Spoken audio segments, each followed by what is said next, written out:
Goodbye, everybody.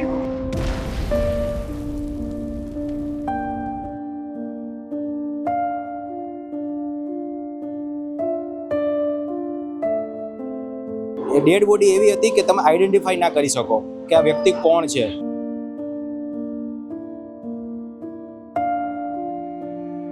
જે દ્રશ્યો જોયા છે, જે પરિવારનો તકલીફ જોઈ છે, એ કદાચ જીવનભર ભૂલી નહીં શકીએ.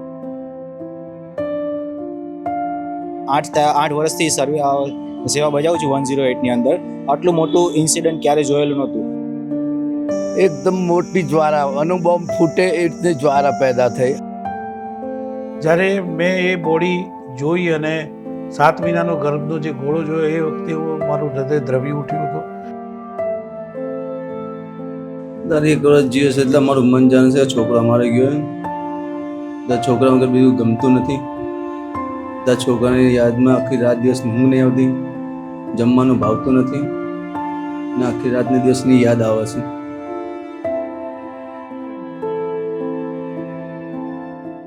સમય આગળ વધી જાય છે, કેલેન્ડરના પાના બદલાઈ જાય છે, પરંતુ કેટલીક યાદો એવી હોય છે જે વર્ષ વીતવા છતાં દિલોમાંથી ક્યારેય ભૂસાતી નથી. આજે એ ભયાનક વિમાન દુર્ઘટનાને 1 વર્ષ પૂર્ણ થયું છે.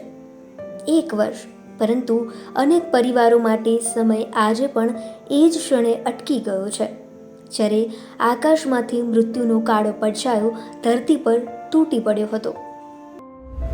આકાશમાંથી તૂટી પડ્યું મોત અને રડી પડ્યું આખું અમદાવાદ. 12 જૂન 2025, જ્યારે સમય થંભી ગયો હતો. એક ધડાકો અને સેંકડો ઘરોમાં છવાઈ ગયો માતમ. અમદાવાદનો કાળો દિવસ જે આજે પણ આંખો ભીની કરી દે છે. 1 વર્ષ પછી પણ તાજા છે એ દિવસના ઘા. 12 જૂન 2025, અમદાવાદના ઇતિહાસનો કાળો દિવસ.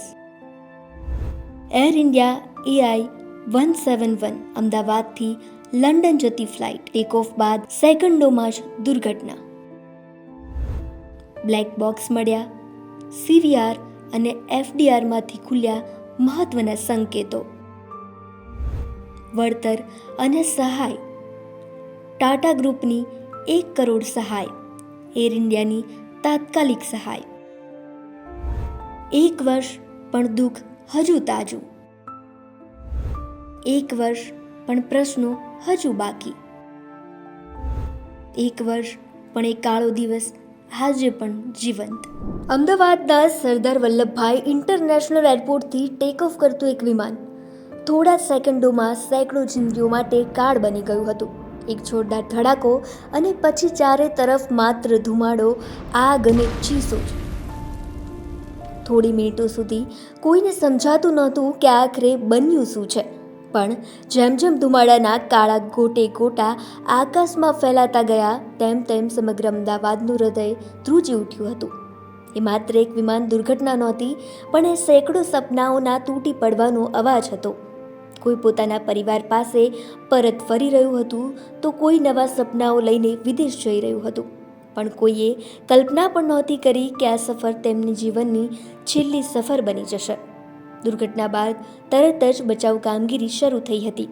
ફાયર બ્રિગેડ, પોલીસ, NDRF, સ્થાનિક લોકો જીવ બચાવવાની આશામાં દોડી આવ્યા હતા. આ જ લોકોમાં એક નામ હતું ભવાનીસિંહ શેખાવત, જે કોઈ પણ ઓળખાણ કે ફરજ વગર માત્ર માનવતાના નાતે ઘટના સ્થળે પહોંચ્યા હતા. ભવાનીસિંહ શેખાવત આજે પણ એ દિવસને યાદ કરે છે તો તેમની આંખોમાં એક અલગ જ પીડા દેખાય છે. ચારે બાજુ માત્ર ધુમાડો જ દેખાતો હતો અને આગની જ્વાળાઓ આકાશને સ્પર્શી રહી હતી અને લોકોની ચીસો હૃદયને ચીરી નાખતી હતી. આવા ભયાનક દ્રશ્યો વચ્ચે પણ તેમણે અને તેમની ટીમે જીવ બચાવવાનો પ્રયાસ ચાલુ રાખ્યો હતો. એ સમયે દરેક વ્યક્તિ માત્ર એક જ કામ કરી રહ્યો હતો, તો એ છે માનવતા બચાવવાનું. કારણ કે ક્ષણોમાં કોઈ ધર્મ નહોતો, કોઈ જાતિ નથી, કોઈ ઓળખાણ નથી, માત્ર मानस અને मानसाई હતી. शायद स्टूडेंट्स के लिए हॉस्टल की जो कैंटीन बोलते हैं वो थी. देखा तो वहाँ पे सिलेंडर जल रहा था और वो सिलेंडर इधर से उधर ऐसे कर रहा था. और तो जैसे हमने देखा पीछे की साइड आए, पीछे की साइड आते हमने देखा कि आर्मी के जो कमांडो है वहाँ पे जो बेस है वो नज़दीकी है आर्मी कमांडो का, तो वो कमांडो भी अपनी फायर ब्रिगेड वगैरह सब ये लेके पीछे के रास्ते से आ गए। દુર્ઘટનાની જાણ થતાં જ બચાવ એજન્સીઓ ઘટના સ્થળે પહોંચી ગઈ હતી. ફાયર બ્રિગેડની ગાડીઓ, 108 એમ્બ્યુલન્સ, પોલીસ અને અન્ય ટીમોએ યુદ્ધના ધોરણે કામગીરી શરૂ કરી હતી. આગ પર કાબૂ મેળવવા અને ઇજાગ્રસ્તોને બચાવવા માટે દરેક વ્યક્તિ પોતાનું સર્વસ્વ આપી રહી હતી. જીવ બચાવવાની દોડમાં 108ના કર્મચારીઓએ અત્યંત પડકારજનક પરિસ્થિતિમાં કામગીરી કરી હતી. 108 ઇમરજન્સી સેવામાં ફરજ બજાવતા ચિરાગ સંતોગીએ જણાવે છે કે દુર્ઘટનાની માહિતી મળતા જ તેઓ તાત્કાલિક ટીમ સાથે ઘટના સ્થળ તરફ જવા રવાના થયા હતા. શરૂઆતમાં માહિતી માત્ર એટલી જ હતી કે કોઈ મોટી ઘટના બની છે, પરંતુ સ્થળ પર પહોંચતા જ પરિસ્થિતિની ગંભીરતાનો અંદાજો આવ્યો હતો. સમગ્ર વિસ્તાર કટોકટીની સ્થિતિમાં ફેરવાઈ ગયો હતો. ચિરાગ કહે છે કે એ દિવસના દ્રશ્યો આજે પણ તેમની આંખો સામે જીવંત છે. આગ, ધુમાડો અને ચારે તરફ મચેલી અફરાતફરી અને લોકોને બચાવવાના પ્રયાસો અને તેમના જીવનના સૌથી પડકારજનક અનુભવમાંનો એક રહ્યો છે. 12/6 જ્યારે પ્લેન ક્રેશ થયું ત્યારે અમારા જે લોકેશન છે એના નિયર બાય થાય, ત્યાંથી જે વોકિંગ ડિસ્ટન્સ હતું, અમે અમારું બપોરનું જમવાનું લઈ રહ્યા હતા અને એકદમથી એક અવાજ આવ્યો એટલે પહેલી ક્ષણે તો અમારું જે માઇન્ડ હતું એ ત્યાં ડાયવર્ટ થયું કે અવાજ આવ્યો છે તો કંઈક ઘટના ઘટી છે. તો અમે અમારી ટીમ, અમારા સુપરવાઇઝરને લઈ, અમારી જોડે 4 એમ્બ્યુલન્સ અવેલેબલ હતી, તો લઈને સ્પોટ પર પહોંચી ગયા. પહેલી નજરે જોયું તો કંઈ દેખાતું નહોતું કે શું થયું છે. પાસે પહોંચ્યા પણ જવાય એવું હતું નહીં, બહુ જ આગ હતી, ધુવાડો હતો, ત્યાં વિઝ્યુલેશન નહોતું. ફાયરની ગાડીઓ આવી, ક્લીન થયું, પછી ખ્યાલ આવ્યો કે અહીંયા પ્લેન ક્રેશ થયું છે. ફર્સ્ટ ઓફ અમારા જે સુપરવાઇઝર સાહેબ છે સતિન્દરસિંહ સંધુ, એ પહોંચ્યા ત્યારે એમણે એક વિક્ટીમને લઈ અને મને હેન્ડઓવર કર્યું. એ પેશન્ટને લઈ અને એમને એમ્બ્યુલન્સને શિફ્ટ કર્યું અને અસારા સિવિલની અંદર એને ટ્રીટમેન્ટ માટે લઈ ગયા. આ બધું અમે જેટલા બી વિક્ટીમ્સ હતા એને વધારેમાં વધારે અમે હોસ્પિટલ પહોંચાડી શકીએ એવી અમારી પ્રયત્ન હતો. એ બાદ જે અમે એક વ્યક્તિને લઈ ગયા હતા જેને પહેલાં સર્વાઈવ કર્યા હતા, એનું નામ હતું કુમાર વિશ્વાસ. એ પ્લેનમાંથી બચેલા વ્યક્તિ હતા. જ્યારે અમે સ્પોટ ઉપર પહોંચ્યા તો ત્યાં એટલી બધી માત્રામાં ડેડ બોડી હતી કે જે અમારે આટલા ટાઈમથી 8 વર્ષથી સેવા બજાવું છું 108ની અંદર, આટલું મોટું ઇન્સિડન્ટ ક્યારેય જોયેલું નહોતું. પહેલાં તો અમારું જે એક જ ધ્યેય હતું કે જેટલા બી વિક્ટીમ્સ છે અને જલ્દીથી જલ્દી અમે એને હોસ્પિટલ સુધી પહોંચાડી શકીએ. વધુ માત્રામાં ત્યાં ડેડ બોડી હતી. એ ડેડ બોડી એવી હતી કે તમે આઈડેન્ટિફાઈ ના કરી શકો કે આ વ્યક્તિ કોણ છે. કોઈનો બી કોઈ શરીરનો પાર્ટ હતો કપાઈ ગયેલો, કોઈ બોડી આખી બળી ગયેલી હતી. અમે એના ડાયરેક્ટ હેન્ડ ટુ હેન્ડ લઈ નહોતા શકતા, એટલી બધી માત્રામાં જલેલી હતી અને હોટનેસ બી એટલી હતી કે તેને અમને ગ્લોવ્સ વગર એમને લઈ નહોતા શકતા. 108 ઇમરજન્સી સેવાના કર્મચારીઓએ એવા દ્રશ્યો જોયા હતા જેને આજે પણ તેઓ ભૂલી શક્યા નથી. મેઘાણીનગર 108 એમ્બ્યુલન્સમાં છેલ્લા 12 વર્ષથી ફરજ બજાવતા મૌલિક મોદી પણ દુર્ઘટનાની જાણ થતાં જ પોતાની ટીમ સાથે ઘટના સ્થળે પહોંચ્યા હતા. તેઓ કહે છે કે પોતાના 12 વર્ષના અનુભવમાં તેમણે ક્યારેય એકસાથે આટલી મોટી સંખ્યામાં મૃતદેહો જોયા નહોતા. તેઓ જણાવે છે કે ઘટના સ્થળની સ્થિતિ અત્યંત કરુણ અને હૃદયદ્રાવક હતી. જ્યારે 12 જૂનના દિવસે પ્લેન ક્રેશ એટલે કે 1:30 વાગ્યાનો સમય હતો એપ્રોક્સી. અમે બધા અહીંયા જમવા બેસેલા. મારી ડ્યુટી અહીંયા મેઘાણીનગર એમ્બ્યુલન્સમાં જ હોય છે. તો એકદમ જમતા હતા અને સડનલી બ્લાસ્ટ જેવો અવાજ આવ્યો. એટલે અમે બધા ઊભા થઈને આમ જોવા ગયા તો બહાર આમ વરાળના ગોટારા ને એવું બધું હતું. તો એકદમ અમે ત્યાર પછી અમારા સાહેબને બધા અહીંયા અવેલેબલ હતા. તો અમે લોકો ત્યાં સીન ઉપર, એટલે કે સાહેબે કીધું કે એમ્બ્યુલન્સ લઈ લો, એટલે એમ્બ્યુલન્સ લઈ અમે સીન ઉપર પહોંચ્યા. એટલે ત્યાં જઈને જોયું તો કંઈ દેખાતું જ નહોતું. ટેમ્પરેચર એટલું બધું હતું કે કંઈ ખબર જ પડે એવું નહોતું.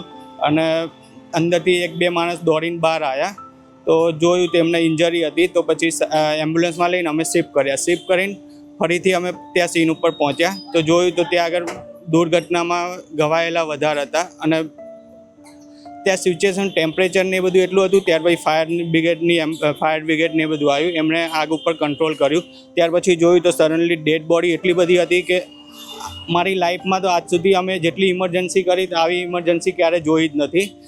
તો પણ જે આપણે મોક ડ્રીલમાં અમને શીખવાડવામાં આવે એ રીતે જેમ હતું તો અમે એક પછી એક જેમ એમ્બ્યુલન્સનો કાફલો ત્યાં આવી ગયો. 15 થી 20 મિનિટમાં 25-26 જેટલી એમ્બ્યુલન્સ આવી. બધાએ એમ્બ્યુલન્સમાં જેટલા જીવિત હતા એમને શિફ્ટ કર્યા. જે ડેડ બોડી હતી એમને પણ હોસ્પિટલ શિફ્ટ કરી. આ બધી ઘટના રાત સુધી ચાલુ જ હતી.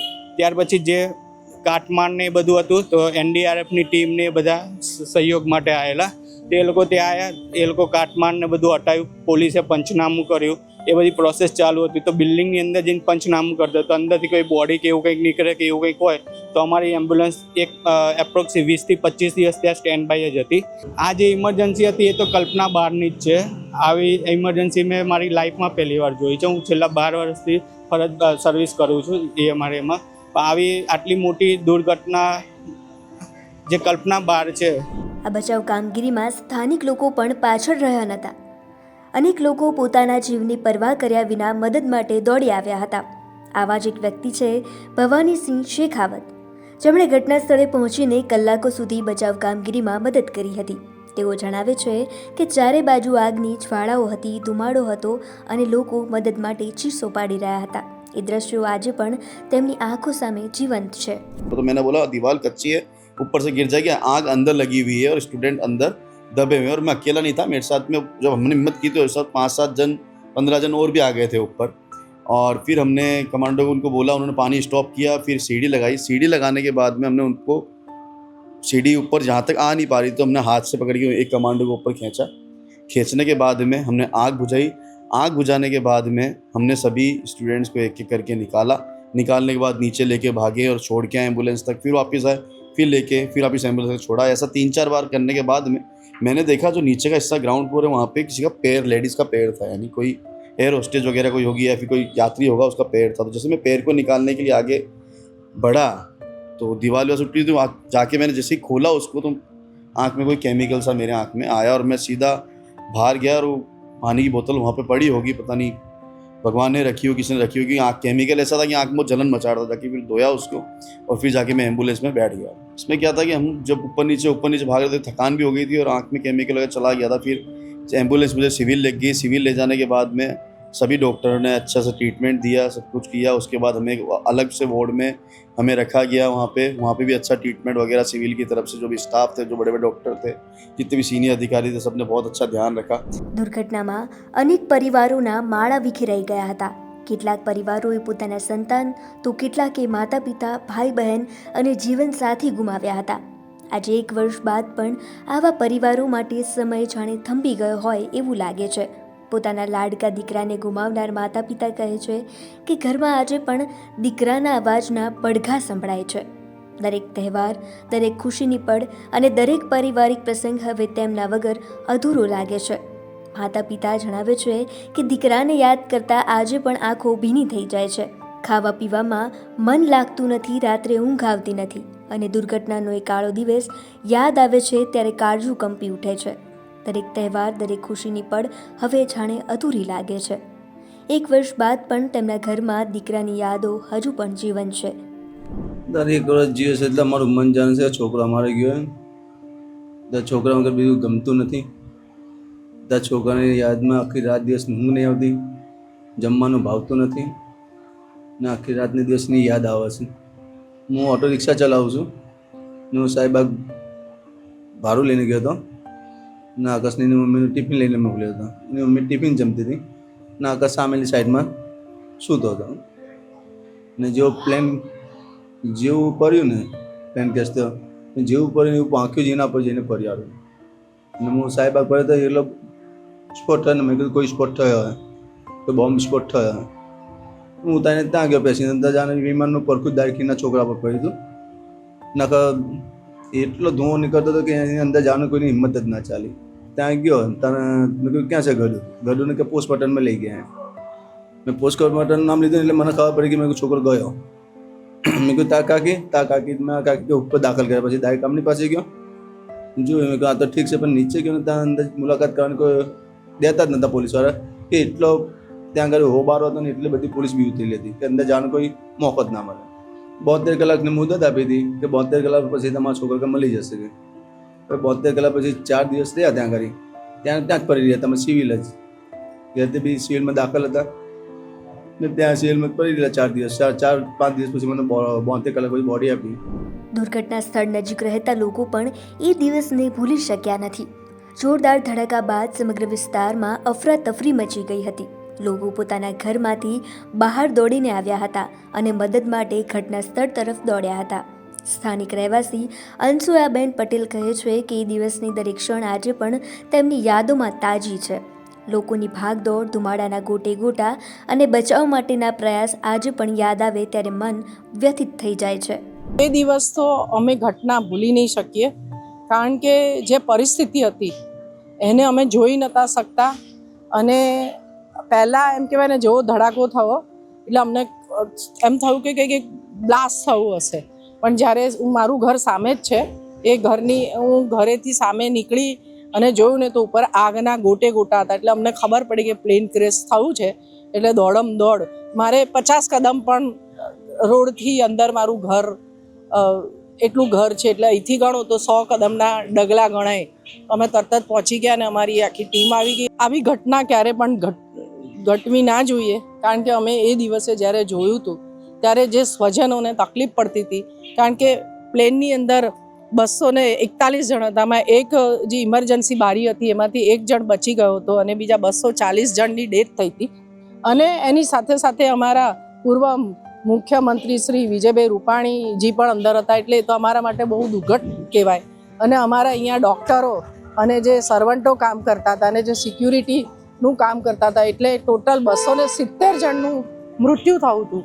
એટલે આ ઘટના ક્યારેય જિંદગીમાં અમે ભૂલી નહીં શકીએ. અને ઈશ્વર જેટલા પણ અહીંયા ડેથ થઈ છે એમની આત્માને શાંતિ આપે. દુર્ઘટના બાદ સૌથી મોટી જવાબદારી સિવિલ હોસ્પિટલના ખભા પર આવી પડી હતી. મોટી સંખ્યામાં ઇજાગ્રસ્તોને સારવાર આપવાની હતી અને મૃતદેહોની ઓળખ કરવાની પણ જવાબદારી હતી. હોસ્પિટલના medical superintendent doctor Rakesh Joshi જણાવે છે કે દુર્ઘટનાની માહિતી મળતા જ આખું હોસ્પિટલ તંત્ર એક્શનમાં આવી ગયું હતું. ડૉક્ટરો અને સ્ટાફે સતત દિવસ રાત કામગીરી કરી હતી. 12 જૂન 2025 યાદ આવે છે તો આખું જેમ કહીશ ને કે જે દિવસો જે રીતે કામ કર્યું હતું ટીમે, એ બધું જ નજર સામે જાય છે. એનાથી વધારે કહીશ તો જે દ્રશ્યો જોયા છે, જે પરિવારનો તકલીફ જોઈ છે, એ કદાચ જીવનભર ભૂલી નહીં શકીએ. જીવનમાં પહેલી વખત આવી પરિસ્થિતિનો સામનો કરવો પડ્યો છે ને, એ પણ એક એડમિનિસ્ટ્રેટર તરીકે.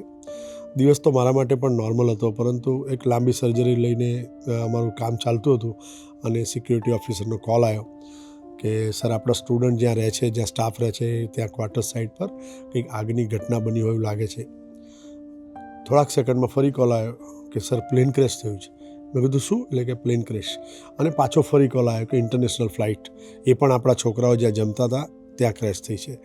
ઓપરેશન મારા જે કલીગને આપી, પ્રોફેસરને, હું બહાર નીકળ્યો. આવતા રસ્તામાં બધા લોકોને કોલ કર્યા કે જેટલા લોકો પણ ફ્રી હોય, પેશન્ટ કેરમાં ઇન્વોલ્વ ના હોય, બધા લોકો ટ્રોમા સેન્ટર પહોંચી જાઓ. અમારી ટીમ આમ જનરલી જ્યારે પણ આવી માસ કેઝ્યુઅલિટી ગુજરાતમાં બી થાય ત્યારે બધા દર્દી જનરલી સિવિલ આવતા હોય છે. એટલે આમ ટેવાયેલી હતી કે એક મેસેજ નાખી દો પ્લસ કોલ થઈ જાય, એટલે ઘણા બધા લોકો ત્યાં પહોંચી જાય. ટ્રાયજિંગ કર્યું કે પેશન્ટ આવશે અને આપણે કેવી રીતે મેનેજ કરશું, કેમ કે ઇન્ટરનેશનલ ફ્લાઇટ હતી, ઘણા બધા લોકો ઇન્જર્ડ આવવાની એક સંભાવના હતી.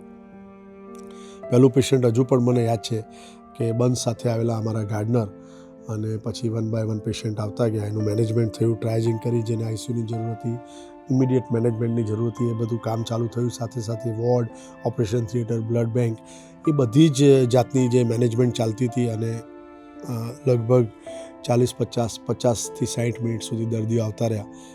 71 જેવા લોકો આવ્યા હશે ઇન્જર્ડ, પરંતુ પછી જે સીન જે જોયો છે બિલકુલ દર્દનાક. એમ કહીશ કે કમ્પ્લીટલી બર્ન આઉટ બોડી ધીરે ધીરે શિફ્ટ કરી રહ્યા હતા, જેમને અમે પોસ્ટમોર્ટમમાં મોકલ્યા.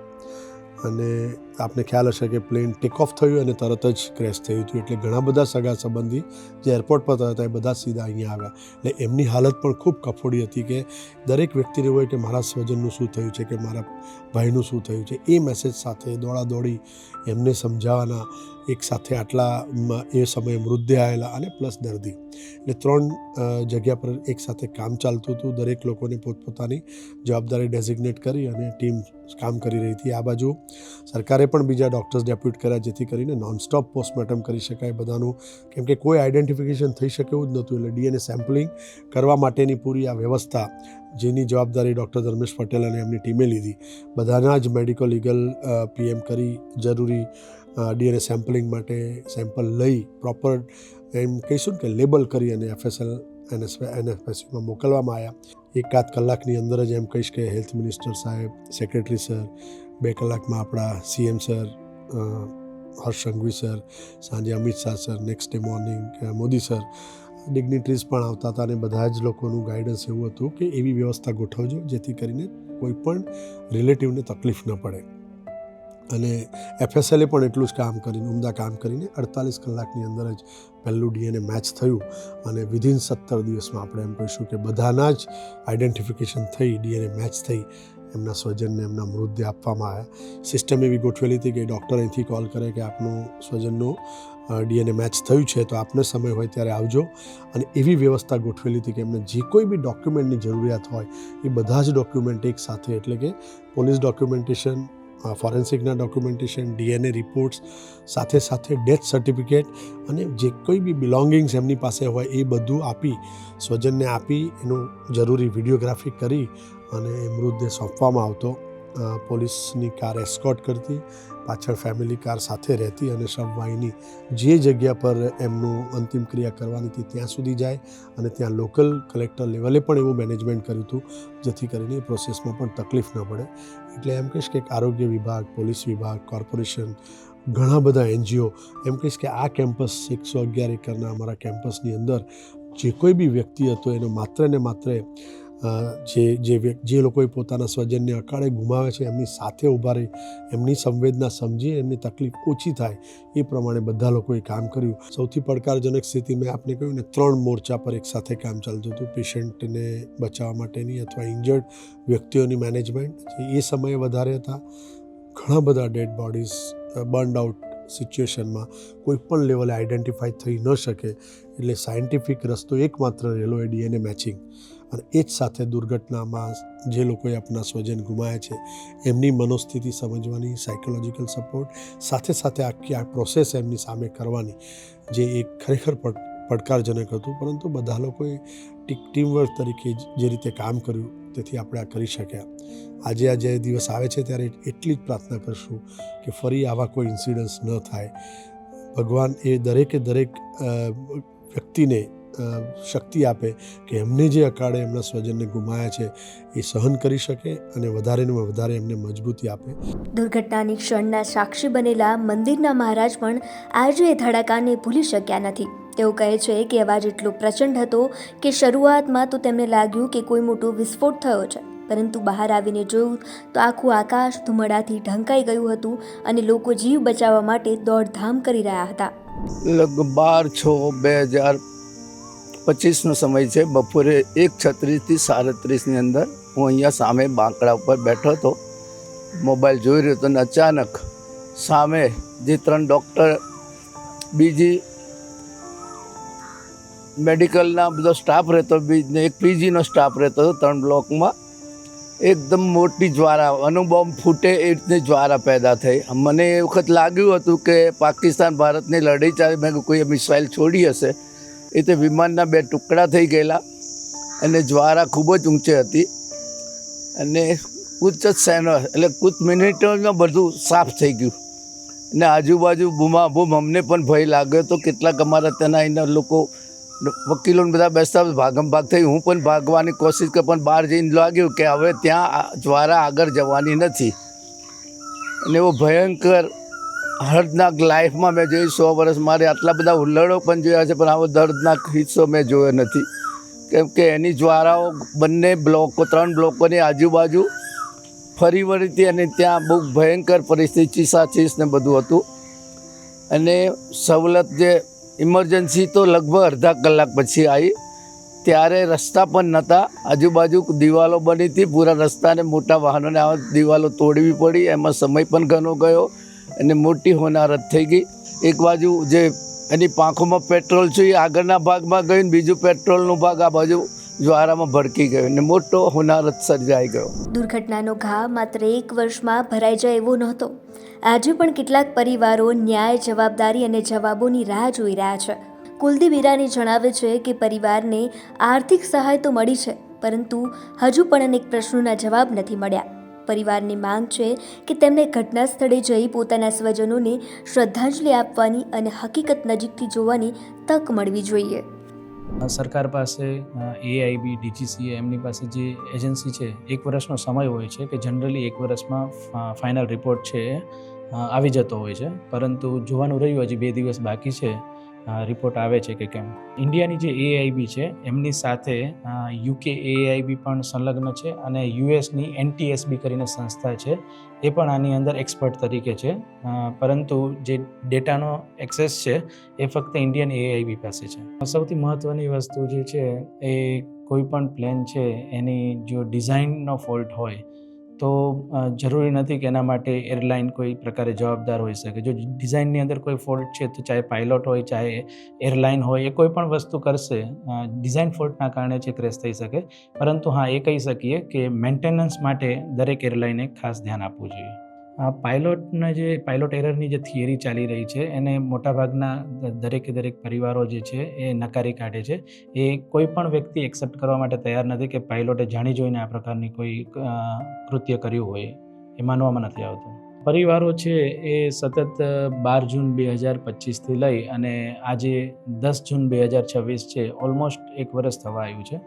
દરેક પરિવારો એ જ વિચારે છે, એ જ ઈચ્છે છે કે આવતીકાલે અમને રિપોર્ટ મળશે, ડેટા મળશે.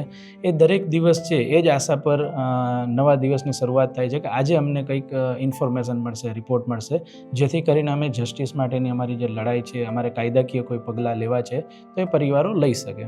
12 જૂન 2025 જ્યારે આ દુર્ઘટના ઘટી ત્યારે હું 10 મિનિટમાં ત્યાં પહોંચ્યો હતો ક્રેશ સાઇટ પર. ત્યારે લગભગ મેં as a journalist, as a પત્રકાર મેં 20-25 મિનિટ અથવા અડધો કલાક કામ કર્યું હશે. ત્યારબાદ 2 વાગ્યાથી લઈ અને 6 વાગ્યા સુધી, એટલે કે 4 કલાક મેં ત્યાં સોશિયલ વર્ક કર્યું હતું.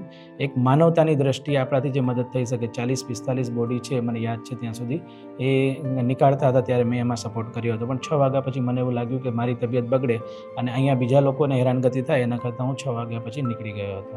હું આ બધા પરિવારોને મળતો હતો ત્યારે દરેક પરિવાર છે એમની એક જ વાત છે કે પૈસા તો એનાઉન્સ કર્યા છે. ગુજરાત સરકાર તરફથી CM રિલીફ ફંડના 4 લાખ રૂપિયા, PM રિલીફ ફંડમાંથી 2 લાખ રૂપિયા, એર ઇન્ડિયા ઇન્ટ્રીમમાં 25 લાખ આપ્યા, ટાટાએ પણ 1 કરોડ એનાઉન્સ કર્યા. આ પૈસાની વાત છે બધા ચેનલમાં, ન્યૂઝમાં અને લોકો વચ્ચે વાત થાય છે, પરંતુ પરિવારનું એવું કહેવું છે કે અમને કોઈ વ્યક્તિ આવી અને અમારી જે તકલીફોને સમજે એવું હજી સુધી બન્યું નથી.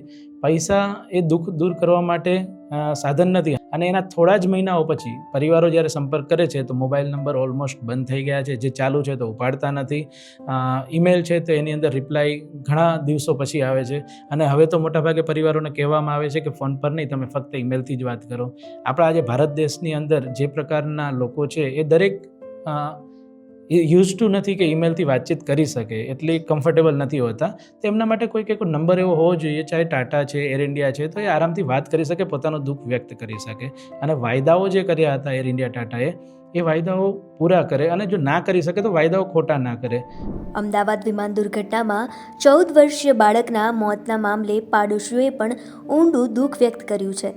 સ્થાનિક રહીશોના જણાવ્યા મુજબ બાળક ખૂબ જ મળતાવડો અને હોશિયાર હતો, જેના અચાનક નિધનથી સમગ્ર વિસ્તારમાં શોકનું વાતાવરણ છવાઈ ગયું છે. પાડોશીઓએ જણાવ્યું હતું કે હાલ પરિવાર અત્યંત આઘાતમાં છે અને ઘરની સ્થિતિ ગમગીન બની ગઈ છે. પરિવારજનોને સાંત્વના આપવા માટે સગા સંબંધીઓ અને સ્થાનિક લોકો સતત તેમના ઘરે પહોંચી રહ્યા છે.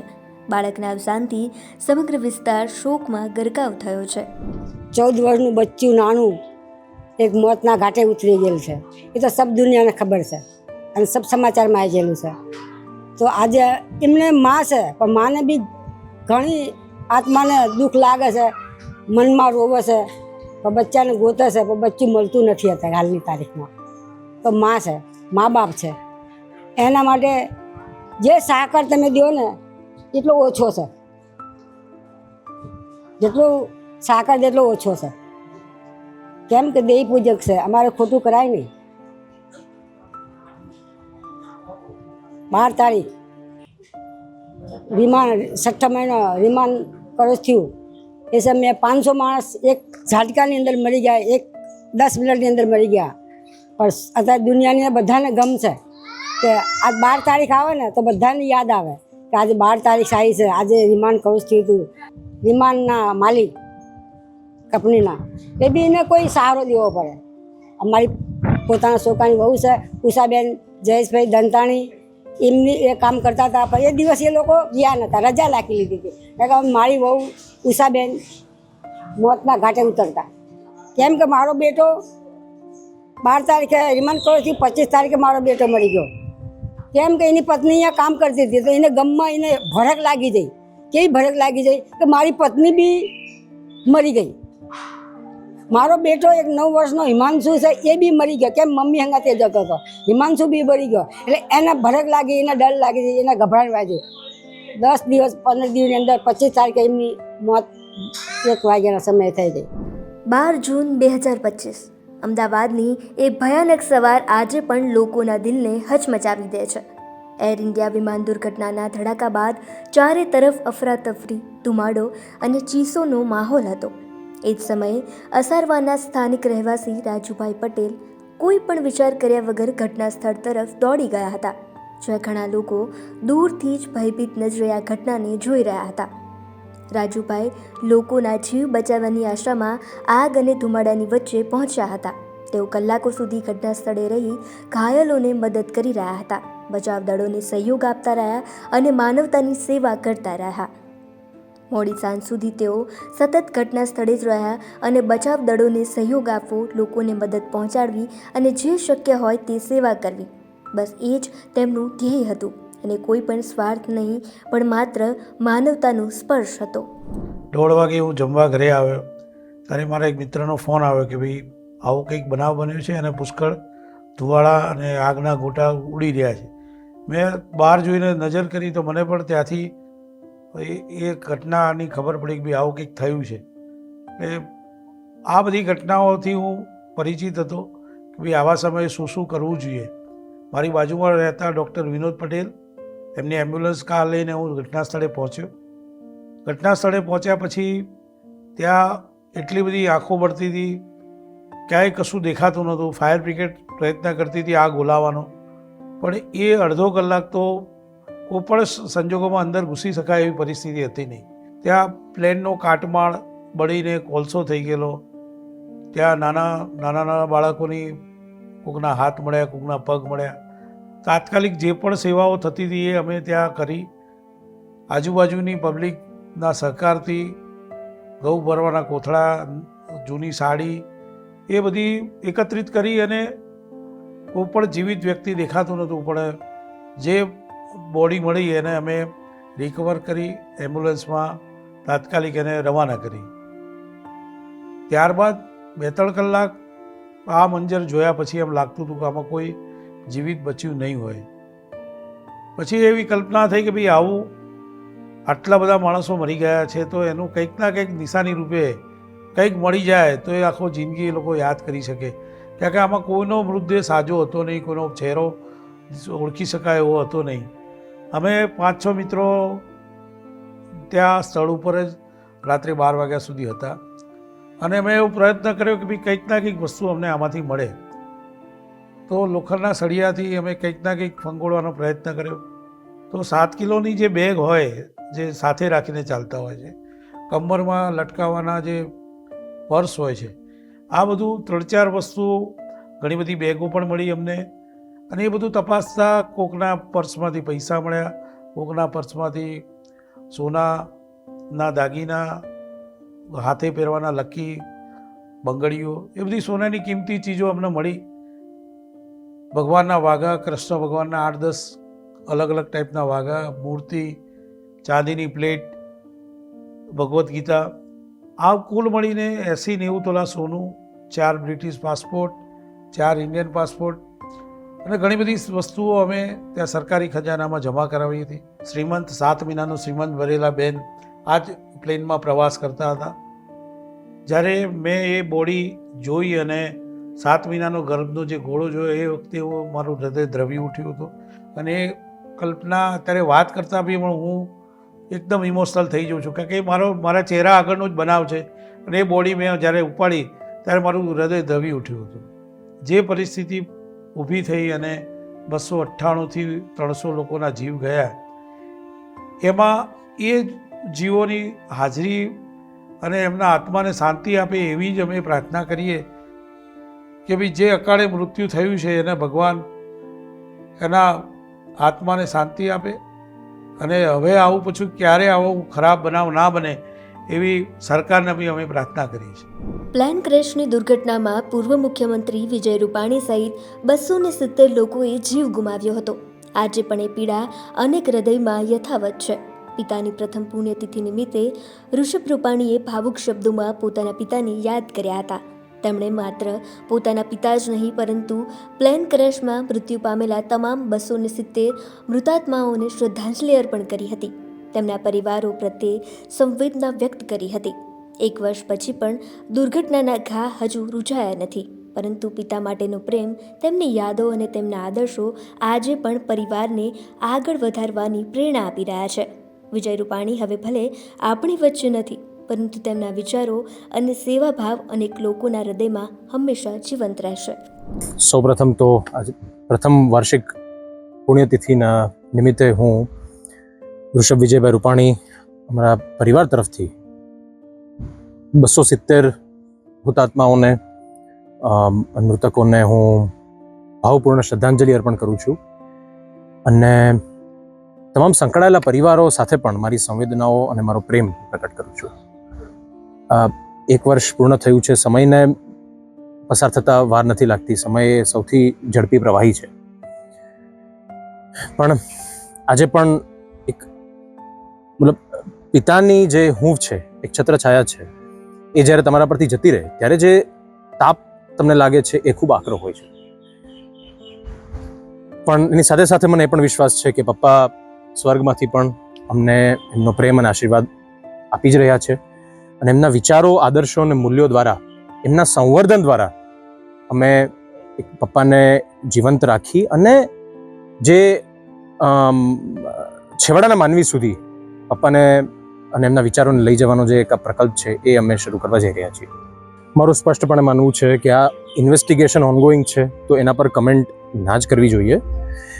પરંતુ હું એટલું કહીશ કે તપાસ એજન્સીઓ, DGCA, ministry of civil aviation, Bharat સરકારની તમામ એજન્સીઓને આપણે સપોર્ટ કરવો જોઈએ અને અમારા પરિવાર તરફથી અમને સંપૂર્ણ શ્રદ્ધા છે કે આ ઇન્વેસ્ટિગેશનનું પરિણામ આવશે અને આ બધી એજન્સીઓ જે પોતાનું કામ સરસ રીતે બખૂબી કરી રહી છે, તો આપણે એમને સપોર્ટ કરીએ. 1 વર્ષ પહેલાં થયેલી આ દુર્ઘટનાએ માત્ર જાનહાનિ સર્જી નહોતી, પરંતુ સમગ્ર સમાજને માનવતાનો એક મોટો પાઠ પણ શીખવ્યો હતો. બચાવકર્મીઓ, ડૉક્ટરો, નર્સો, પોલીસ કર્મીઓ, 108ના કર્મચારીઓ અને સામાન્ય નાગરિકોએ જે રીતે એક થઈને કામગીરી કરી હતી તે આજે પણ લોકો યાદ કરે છે.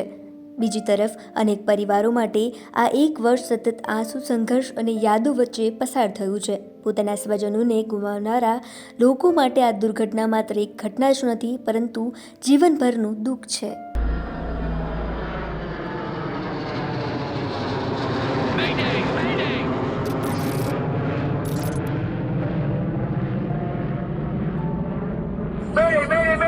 I'm in trouble! Mayday! Everybody!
અમદાવાદમાં 1 વર્ષ પહેલા વિમાન ક્રેશ દુર્ઘટના સર્જાઈ હતી. મહત્વનું કહી શકાય કે આ દુર્ઘટના એટલી ભયાનક હતી કે લોકોના મનમાં હાલ પણ એની યાદો તાજા છે.